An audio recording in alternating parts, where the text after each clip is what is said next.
Մենք տաղավարում ենք, շարունակում ենք աշխատել սիրելիներ, իհարկե հիմա բոլորիս նպատակն է, որպեսզի ժպտանք մեկս մյուսին, բայց ահա այս նախատոնական օրերին շատ-շատերի մոտ նաև հետտոնական օրերին իհարկե ստեղծվում են ստրեսային իրավիճակներ եւ շատ կարեւոր հարցերի պատասխաններ մենք հիմա լսելու ենք, ինչպես արդեն խոստացել էինք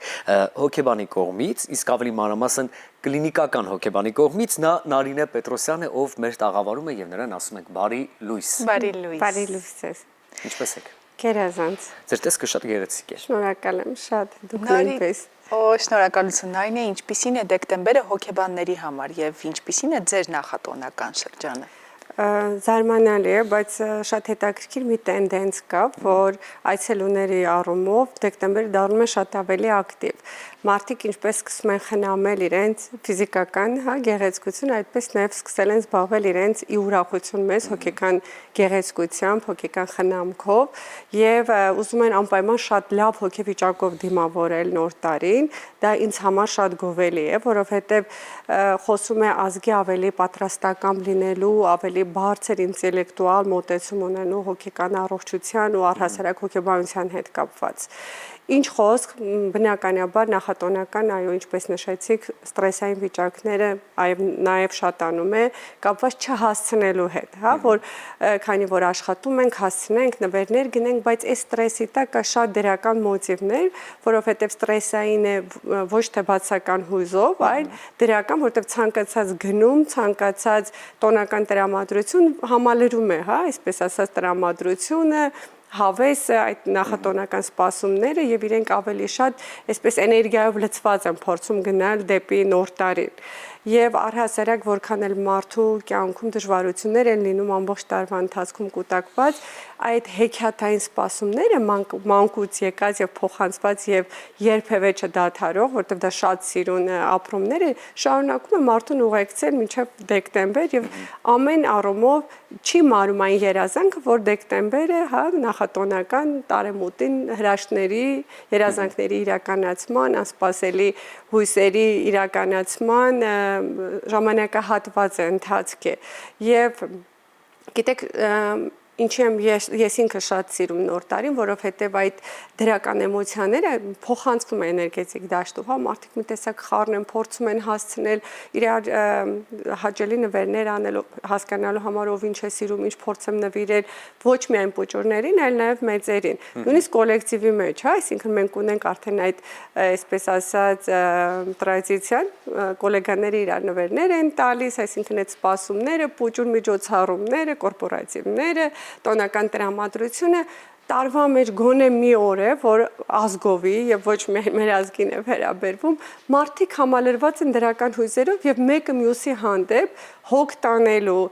հաճելին անելու, այսինքն դրական հույզեր կիսելու, միասին ուրախանալու, տոնելու, հին տարին ճանապարհելու, նորը սկսելու ապրումներով։ Ինչ խոսք ստրեսները չեն լինում միայն բացական, սա ստրես է, բայց հույզերը դրական առումներով համալրված։ Իհարկե շատ հաճելի է, որ մենք հարցազրույցը սկսեցինք ստրեսի դրական կողմը բացահայտելով, շատ հաճելի է նաև, որ հասկացանք ի վերջո, որ դեկտեմբեր ամսին ձեզ մոտ հաճախում են մարդիկ, ովքեր արդեն ուզում են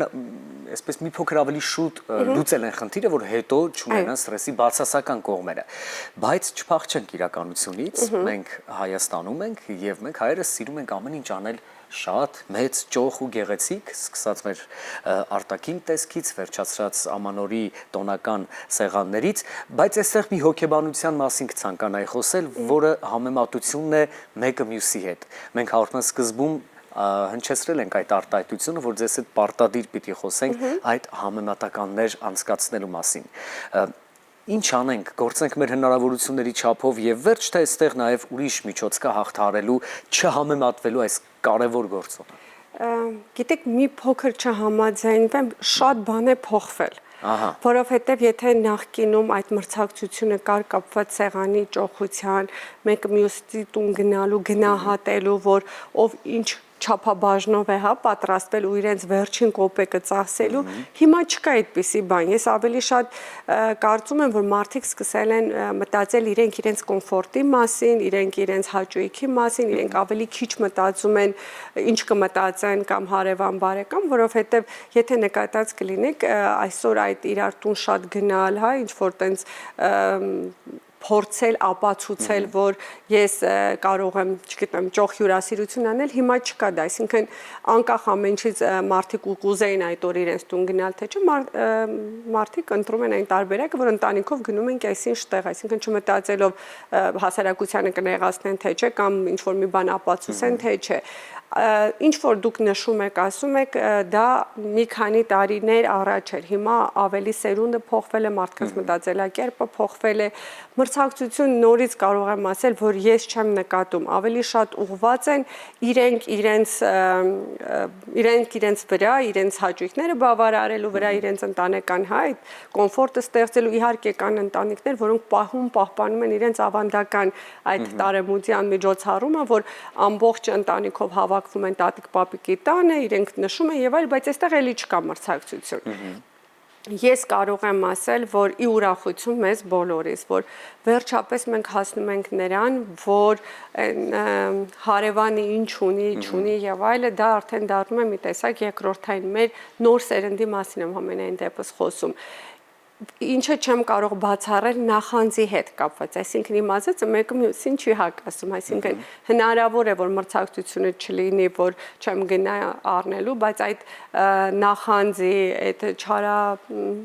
բարի նախանձ չի լինում, ես այդպես ասեմ, հա, միևնույն է, այդ արդարացում այդ նախանձի, մենք պիտի ձերբազատվենք այդ էմոցիայից եւ ոչ միայն դա կապված տարեմուտի հետ, այլ առհասարակ ամբողջ տարվա հետ, բոլոր գործունեության հետ, մեր ազգը պիտի հասկանա, մինչեւ չկամենաս բարին քեզ հետ չի վերադառնալու, մինչեւ չկամենաս լավը, մինչեւ չկարողանաս մարդուն տալ դրական էմոցիաներ, չգիտեմ, հարեհաց լինես, կարեկից լինես քո կարողությունների սահմաններում դա անպայման պիտի տաս, որ դա քեզ հետ գա, բայց եթե դու պահում ես այդ չարը, նախանձը, վիրավորանքը, հա, այդ ամեն ինչը կուտակելով, դու ստեղծում ես շատ բացական էներգիա քո շուրջը, քո ներսում, որի արդյունքում չես ունենում այն, ինչը ունի դիմացինդ կամ հարևանը։ Այսինքն տարեմուտից առաջ ես ընդհակառակը կարող եմ ասել համենայն դեպս այն մարդիկ, ովքեր ինձ հետ առնչվում են, մենք ունենք հետևյալ սկզբունքը բաց թողնելու բոլոր ապիտանները, բաց թողնելու բոլոր վատ հիշողությունները տարվա մեջ, կենտրոնանալու լավի վրա, շնորհակալ լինելու լավի վրա եւ փորձելով այդ շնորհակալ հոգով դիմավորել նոր տարին, որպեսզի այդ հաջորդ տարին լինի ավելի սպասումներով, իրականացման, հա, մեծ մոտիվներով լի տարի, մինչև չմաքրվի, մինչև չկարողանանք շերտ ազատել, ձերբազատել այդ բացական հույզերը, չեն կարող գալ դրականները։ Ձեր պատասխանից միանգամից հարց է ծագում, ոչ թե հարց, այլ պարզապես մի փոքր քննարկելու թեմա։ Իհարկե քաղաքամար Երևանում դրականորեն մտածողության փոփոխության մասին լիովին համաձայն եմ ձեզ հետ, բայց արդյոք ուսումնասիրություններ դուք որպես կլինիկական հոգեբան արվում են կապված մարզային ավանդույթների եւ ամանորի անցկացման հետ կապված եւ արդյոք այնտեղ էլ ունենք մտածողության տեղաշարժ, որովհետեւ շատերիս հաճելի է գյուղական միջավայրը։ Ես միայն դրականորեն եմ այս ամենը ասում, գյուղական միջավայրը իրենց ավանդույթները, բայց այս ամենից մեկ-մեկ ծնվում է նաեւ շատ ավելի ծանրացնող երևույթներ, որոնք այո կարող են վատ անդրադարձ ունենալ մարդկանց վրա։ Նախ սկսենք նրանից, որ ճոխ սեղանի կամ լիքը սեղանի հոգեբանությունը որտեղից է եկել, որ մարդիկ ինչքան ճոխ դիմավորեն նոր տարին, ամբողջ տարին այդքան բարեբեր եւ ճոխ է լինելու։ Դա պահպանվում է այդ ձեր ասած ավելի մարզային գյուղական համայնքներում։ Այնտեղ ավելի քիչ կա նախանձը, անկեղծ, այսինքն այնտեղ իրենք կարող է ամբողջ տարվա մեջ կուտակել, հավաքել նոր տարվա աղանդերները, նոր տարվա կոնֆետները, ամեն ինչը պահում են։ Ամեն ինչը հավաքում են, պահում են, որպեսզի նոր տարին դիմավորեն լի սեղանով, որպեսզի նոր տարվան իրենք որևէ բանի պակաս չունենան, որովհետև եթե իրենք ճոխ դիմավորեցին նոր տարին, ամբողջ տարին լինելու է այդպիսի շատ առատ, հա, բերքառատ, չգիտեմ, իրենց ֆինանսական առումով եւ այլն։ Մեր ազգի մոտ կա այսպիսի մի մեծ բաց թողում, որ չունեն այս ոչ time management-ն է ճիշտ աշխատում, ժամանակի ճիշտ բաշխումը, ոչ ֆինանսական, հա, այսինքն այդ նույն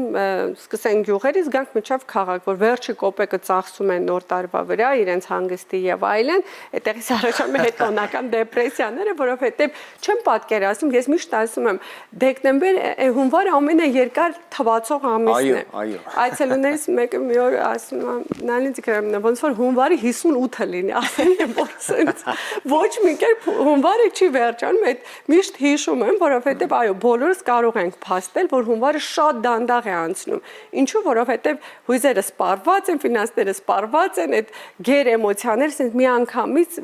իջնում է ու մարդիկ լինում են ինչ-որ տեսակ ապաթիկ վիճակում, որ կերան, խմեցին, արեցին, ծախսեցին ամեն ինչի այդ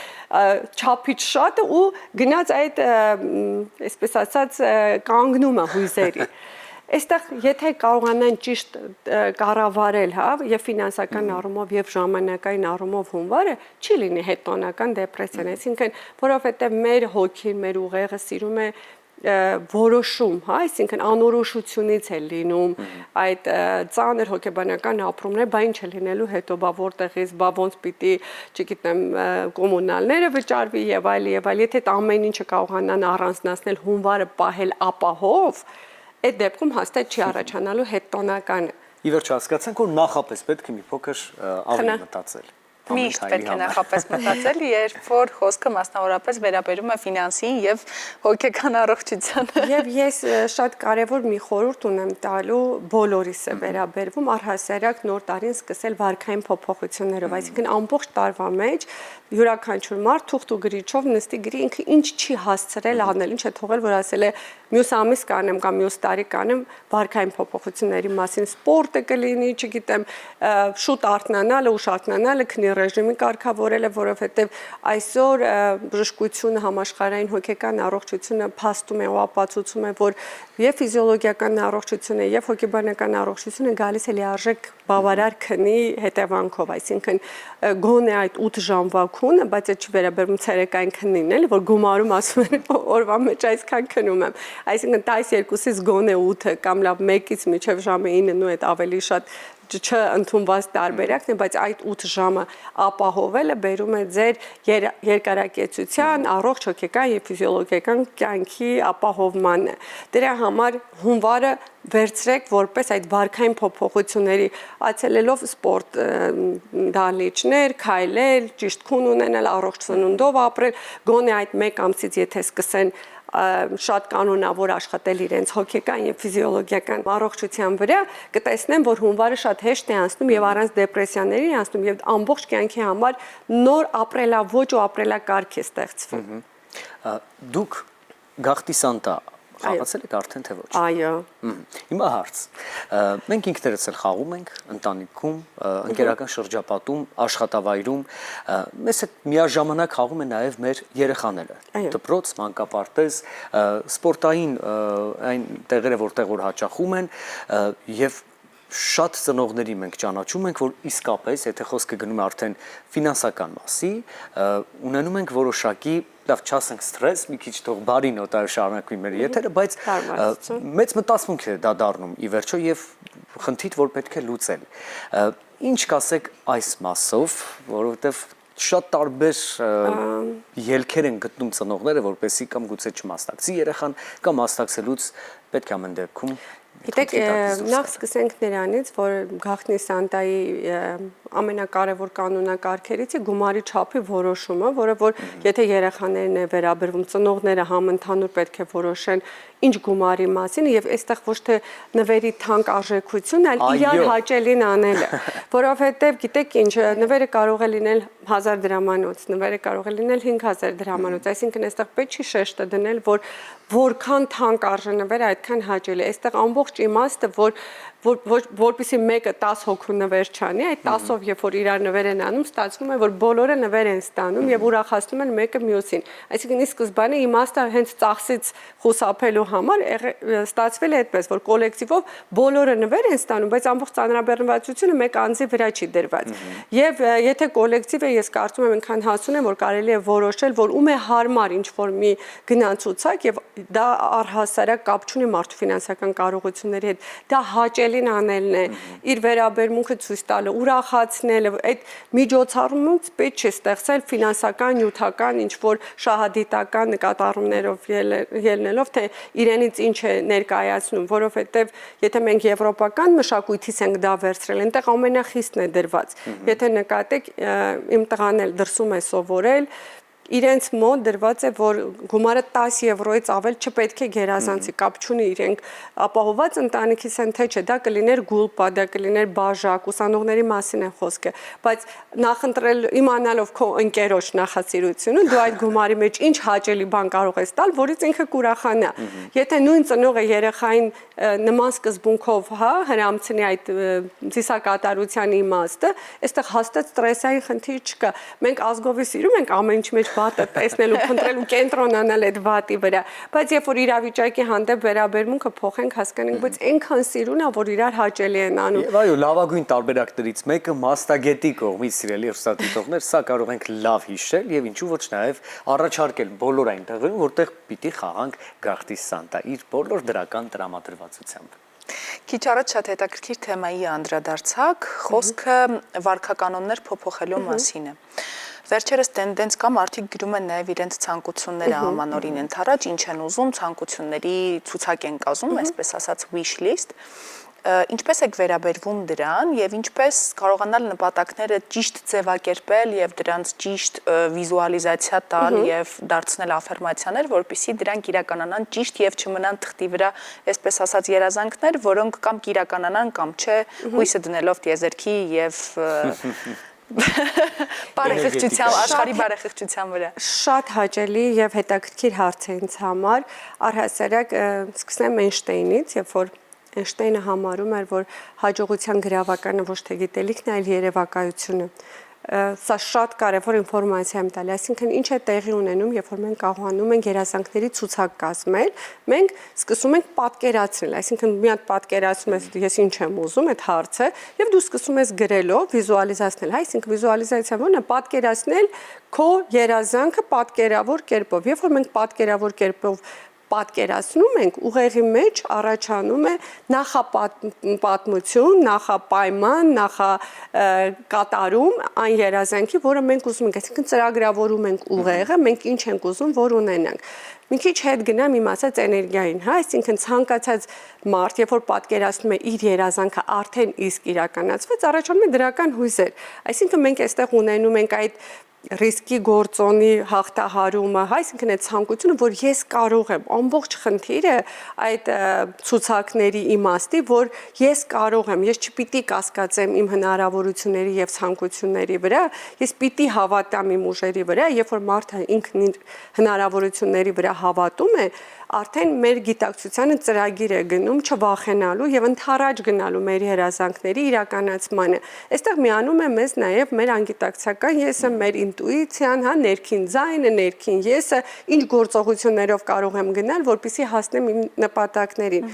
Ոչ թե տիեզերքն է օգնում մեզ իրականացնելու, այլ ինքներս մենք ենք օգնում մեզ չվախենալու եւ տարատեսակ մեր տրամաբանական մտածողությունը միացնելու, որ եթե այս տարբերակով չի լինում, ուղենք այս տարբերակը ու այստեղ գալիս է, որ տեսեք ինձ մոտ առաջացավ այս միտքը վերցնել զանգել այս ընկերոջը եւ ոչ թե տիեզերքը հրահանգեց, որ դուք զանգեք, այլ ձեր ներքին ռեսուրսներն են միանում ձեր ցանկությանը, որի արդյունքում անպայման ի կատարյացում այն երազանքը, որին դուք հավատում եք, անպայման գրեք, անպայման հավատացեք, անպայման պատկերացրեք, որովհետև պատկերացնելու ընթացքում բոլոր նեյրոմեդիատորները մեր գլխուղեղի, որոնք որ հիմքն են հանդիսանում մեր գործողությունների եւ մեր չվախենալու, դրանք իրականացնելու, սկսում են ակտիվ ձևով աշխատել եւ ձեզ թույլ տալ իրականացնելու ձեր իսկ կողմից մշակված եւ պատկերացրած երազանքները։ Նույն Էյնշտեյնը ինչու էր ասում, երբ որ դու պատկերացնում ես, դու սկսում ես հավատալ դրան ու գնում ես այն ռիսկին, այն գործոնին, որը տանում ու բերում է քեզ այդ իրականացմանը։ Իսկ երբ որ ես մտածում եմ, որ գիտեք ինչ, ես չեմ կարող ունենալ 1 միլիոն դրամ աշխատավարձ, դե դա բացառվում է հնարավոր չէ, մենք ռիսկի գործոնը անջատեցինք, այսինքն հրահանգ է գնում ուղեղին, որ ես չեմ կարող։ Ինքը էլ չի մտածում այդ ուղղությամբ, ինչպես ձեզ օգնի, ձեր գիտակցությունը, ենթագիտակցությունը, անգիտակցականը, որ գնալ դեպի դրա իրականացմանը։ Եթե պատկերացնում եք կապ չունի, այդ պահին ձեր աշխատավարձը ինչ չափաբաժին է կազմում, որ հնարավոր է ես ունենամ այս աշխատավարձ, իսկ հետաքրքիր է ինչ ճանապարհով։ Եթե սկսենք միացնել այդ անալիտիկ մտածողությունը վերլուծական, կհասկանաս, որ եթե ես կարողանամ անել սա, այսինքն sense բոլոր այն հնարավորությունները, որը ձեր ենթագիտակցությունից կարող եք այսպես քերել, բերել, դնել ու հասկանալ, որ ես կարող եմ ամբողջ իմաստը ես անընդհատ որ ասում եմ այդ կրկնեք, I can, ես կարող եմ, մի վախեցիր դրա վրա, ես կարող եմ գնա դիմի, ասա, մի վախեցիր դիմելուց, մի վախեցիր սխալվելուց, որովհետև եթե վախենաք դուք չեք հասնելու հաջողությունների։ Փոքր ժամանակվանից ձեր բալիկներին սովորեք, որ ոչինչ պիտի ինքնեկել, ոչ թե այդ տեսար դու ընկար, ես քեզ զգուշացրել էի։ Միշտ պետք է գնալ վախին ընդառաջ, միշտ պետք է գնալ սխալվելուն ընդառաջ։ 5 անգամ կսխալվեն 6-րդը կլինի հաջողություն, բայց երբեք մարդուն չի կարելի դատել իր սայթակելու համար, սխալվելու համար, որտեղ եթե սխալվել է, դա արդեն իսկ շատ լավ է, որտեղ արել է գործողությունը։ Իսկ այդ սխալը բերելու է մեծ հաղթանակների, բերելու են հաղթանակներին, որ այդ ամեն սխալի հետևանքով ինքը վեր է կանգնելու, թափ է տալու իրան, նորից ավելի մեծ, ռիսկով ու ավելի համոզմունքով գնալ առաջ։ Միակ բանը հավատը ինքդ քո հանդեպ եւ այն երազանքների, որոնք իրականում քոնն են, ոչ թե դու դա ուզում ես այստեղ դիմացինին ապացուցելու համար, որ դու կարող ես դա, որովհետև շատ անկեղծ պիտի լինեն երազանքներ, այն քո հոգու խորքից եկած, որ ես արդյոք ուզում եմ դա ունենալ, դա ինձ ինչ է տալու, ես ինչ եմ ունենալու, դա ունենալուց հետո, երբ որ վիզուալիզացիան անում են, պատկերացնում են, հասկանում են, ես ուզում եմ դա ունենալ, թե չէ։ Դրա վառ օրինակն է, միշտ ասում եմ, հաշվեք, ապրում եք անմարդաբնակ կղզում, կուզեիք դա ունենալ, թե չէ։ Ի վերջո սա լավագույն տարբերակներից մեկն է նաև ինքնաճանաչողության, ինչը շատ կարևոր է։ Եթե խոսում ենք մարդուն ճանաչելուց, ապա դրա լավագույն ներկայացուցիչները ըստ իս նաև հոգեբաններն են, բայց հիմա ես կցանկանայի ամփոփել ձեզ հետ միասին 2025-ը, այն ինչպիսին էր ձեզ համար եւ որպես անհատ, եւ որպես արդեն հոգեբան, ով լավագույնը ճանաչում է այդ անհատին եւ բոլոր անհատներին, ում հետ շփվել է։ Սիրում եմ տարվա կյանքիս բոլոր տարիները, բոլոր անխտիր։ Ինձ համար ես չեմ կարող ասել, ես չեմ սիրում այս տարին, նույնիսկ այն տարին, երբ որ մենք ունեցել ենք պատերազմ, նույնիսկ այն տարին, որովհետև դա կյանքն է, կյանքի հանդեպ երբեք չի կարելի ասել, որ լավ տարի չէր եւ չի ուզի իմ կյանքում լիներ այդ տարին, որովհետև դա մեր յուրաքանչյուրի ապրած օրն է, շնչած օդն է եւ ցավոք սրտի կան մարդիկ, որոնք կուզեին ունենալ թեկուզ այդ տարին, այսինքն այդքան վնասվածքներով եւ այլն։ Այս տարի ինձ համար շատ մեծ կորուստ է եղել, մենք շատ հարազատ մարդ եմ կորցրել, բայց անկախ այդ կորուստից ես ունեմ սկզբունք ապրելու քրիստոնեական սկզբունքներով, որ գիտեք ինչ, ես հավատում եմ երկնային կյանքին, ես հավատում եմ, որ այն բոլոր մեր հարազատները, որոնք չեն ապրում այստեղ մեզ հետ, իրենք մեզանից ավելի լավ տեղում են ապրում եւ մի օր մենք բոլորս հավաքվելու ենք, հանդիպելու ենք այնտեղ, դա ոչ միայն խոսում է այն մասին, որ այո, ես ինձ համարում եմ քրիստոնյա, իսկ մեր սկզբունքներից հենց առաջինը դա է, որ այստեղ այնպես ապրենք, որ արժանանանք այն կյանքին, որտեղ որ արժանանում են այն ամենաբարի ու լավ մարդիկ, բայց միևնույն ժամանակ ես ուզում եմ բոլորին ասել, միշտ գնահատեք ձեր ունեցածը, երբ որ մենք խոսում ենք 2025-ը վատ տարի էր, որտեղ կենտրոնանում ենք այդ տարում տեղի ունեցած վատ իրադարձությունների վրա, չունեցածի վրա, բայց չենք նայում, թե ինչքան լավ բաներ ունենք մենք նաև, որ օրը սկսենք փոխել մտածել լավի վրա, որ մենք այնքան լավ բան ունենք, մենք ունենք կյանք, որ ապրում ենք, իսկ այն մարդիկ, որոնք որ չեն կտրվում է կյանքի այդ թելը ու չեն կարողանում, մենք ամեն ինչ կտային, որ ունենային թեկուզ մեր ապրած այս վատ տարին, որը մենք ապրում ենք։ Երբ որ վերաբերմունքը փոխվի ունեցածի վրա, շնորհակալ լինելու վրա, այն ամենը ինչ որ ունենք, մենք առողջ ենք, կարողանում ենք խոսել, քայլել, ինքնուրույն հաց ուտել, այնքան կարևոր բաներ կա, որ կարելի է ուղղակի ասել, որ ոնց կարող եմ ես ասել, որ լավ չի տարին շատ լավ է, շատ շնորհակալ եմ, մենք այսօր նստած ենք միասին զրուցում ենք, մենք 2025-ը ապրել ենք, եկել հասել ենք այս օրվա այս ամսաթվին, որը երբևէ չի կրկնվելու։ Մի քանի տարի հետո կարող ենք ասել, հիշում եք, որ հանդիպեցինք տաղավարում, խոսեցինք այսպիսի բաների մասին, մինչև չի գալիս վաղվա օրը չենք հիշում ինչ երջանիկ էինք երեք։ Դրա համար այս սկզբունքը ընդունելով փորձենք երջանիկ լինել օրվա ցանկացած պահի, ցանկացած օրը, ցանկացած դժվարություն հաղթահարելիս ի վերջո երջանկությունը այդ դժվարությունները հաղթահարելու ճանապարհն է։ Երջանկությունը չկա այդպիսի մի բան, որ ասես ես սա արեցի, հիմա երջանիկ եմ, որտեղ դա ձեռք ես բերում, հետո նոր նպատակներ են ի հայտ գալի։ Այդ փուլը անցնելու, հաղթահարելու, սա երջանկություն է եւ առհասարակ կյանքը ապրելը երջանկություն է։ Ինա ես եւ դու հոկեբանի հետ զրույց ունենալուց հետո ի վերջո շատ կարևոր մի բան հասկացանք, որ այո, ամանորը եւ մեր ծննդյան օրը, օրինակ, շարժառիթ է պարզապես, որպեսզի գիտակցենք, որ այո, նոր էջ է ինչ-որ բացվում մեր կյանքում, որտեղ կարող ենք սկսել սկզբից, բայց ժամանակ անսահման է, իսկ յուրաքանչյուրիս այդ անսահմանությունից տրված է մի հատված, որտեղ ինչ հասկացանք, պետք է քաղենք միայն դրականը մեզ հետ միասին, որովհետև տրվելը բացասականին ամենահեշտն է, բայց նաև ամենավատը։ Պետք է գտնենք մի փոքր բարդ է։ Ազգային մտածողությունը փոխենք։ Փոխենք նաև, այո։ Եվ այս դրականը բնորոշ այդ դա ամենաբարդ քայլն է, որը եթե հաջողի, կհաջողի։ Այնքան հեշտ է, միշտ ասում եմ, մի հատ սուրճ եք խմում, ասեք, ող այս ինչ անուշ հոտ է, ինչ անուշ համա, գնահատեք այդ պահը եւ այն ռեցեպտորները, որ դուք ունենում եք։ Գալիս եք աշխատանքի, շնորհակալ եղեք, որովհետեւ դուք երիտասարդ եք, դուք պետք եք, դուք ունեք հնարավորություն միասին հաղորդակցվելու եւ ի վերջո կյանքում թերևս ինձ համար կյանքի նպատակը դա պետքական լինելն է։ Երբ որ դու պետք ես տանից դուրս եւ դու պետք ես քո տան մեջ, սա կյանքում մարդու ամենակարևոր ձեռքբերումն է։ Շնորհակալություն, ինչ խոսք խաղաղություն ու ներդաշնակություն է գալիս ձեզնից, այս հրաշալի տրամադրության եւ նոտաների համար ձեզ շնորհակալ ենք, օրվա դրական շարունակություն։ Շատ շնորհակալ եմ հրավերքի համար։ Շնորհակալություն մեզ հետ լինելու համար, իսկ մենք սիրելի հեռուստադիտողներ կվերադառնանք քիչ անց շարժվենք առաջ։